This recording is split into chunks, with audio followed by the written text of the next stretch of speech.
পারভেজের বাবা, যিনি একজন সাবেক ছাত্র দলের কর্মী ছিলেন, সাবেক যুব দলের নেতা ছিলেন, পারভেজ চমনকে তার পরিচয় সম্পর্কে আর কখনো কোনোদিনও ভুলাতে পরিচয় দেওয়া থেকে আপনারা সাবধান এবং বিরত থাকবেন।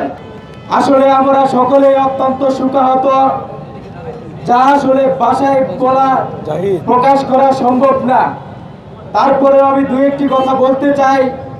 আসলে পারভেজ সম্বন্ধে, পারভেজের পরিচয় সম্পর্কে অনেকে ঘোলাটে ধারণা ইতিমধ্যে দিয়েছেন, কিন্তু আমি তাদের অবগত করার জন্য বলতে চাই, আসলে পারভেজ হচ্ছে জিয়ার আদর্শের একজন সাচ্চা সৈনিক। যে পারভেজ ওয়ার্ড থেকে ছাত্রদলের নেতৃত্ব দিয়ে ইউনিয়নের কর্মী সম্মেলনে আমাদের অধীনস্থ হয়ে বিভিন্ন মিছিল মিটিংয়ে উনি বারবার আমাদের সাথে স্বৈরাচার বিরোধী আন্দোলনে অংশগ্রহণ করেছে।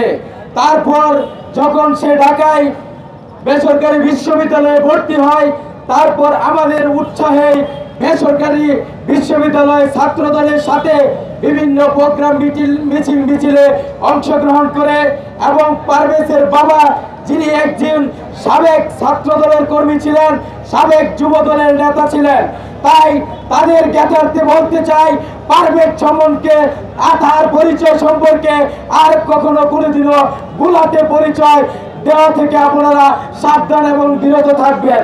সংগ্রামী নেতৃবৃন্দ, আমি শুধু আজকের এই সরকার এবং প্রশাসনকে বলতে চাই, আপনারা পারভেজের হত্যাকারীদের গ্রেপ্তারের এবং ফাঁসির জন্য আপনারা যে নাটক এবং ঘোলাটে পরিবেশ সৃষ্টি করছেন, আপনাদের সাবধান করে দিয়ে বলতে চাই, আগামী কয়েক দিনের মধ্যে যদি পারভেজের হত্যাকারীরা গ্রেপ্তার না হয়, তাহলে সারা বাংলাদেশে ছাত্রদল সকল প্রতিষ্ঠান বন্ধ এবং রাস্তাঘাট অবরোধ করবে।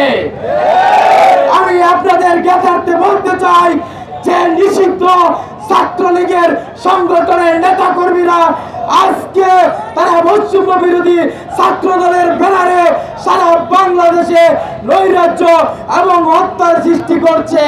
তাদেরকে হুঁশিয়ার করে বলতে চাই, গত 17 বছর বুলেট বোমার সামনে ছাত্র দলকে আপনারা প্রতিহত করতে পারেন নাই, ছাত্র দল বিজয় ছিনিয়ে এনেছে। তাই আমরা মনে করি পারভেজ আমাদের ভাই, পারভেজের রক্ত ছাত্র দল কখনো বৃথা যেতে দেবে না। তাই আপনাদেরকে আমি আহ্বান জানাবো, যতক্ষণ পর্যন্ত পারভেজের হত্যাকারীরা গ্রেপ্তার নাই, বিচার নাই, আপনারা সকলেই রাজপথে থাকবেন সেই আহ্বান জানিয়ে এবং আগামী আন্দোলন সংগ্রামে সকলকে অংশগ্রহণের জন্য আহ্বান জানিয়ে। For more updates, follow us on Facebook, subscribe our YouTube channel, get the latest update on www.daily-sun.com.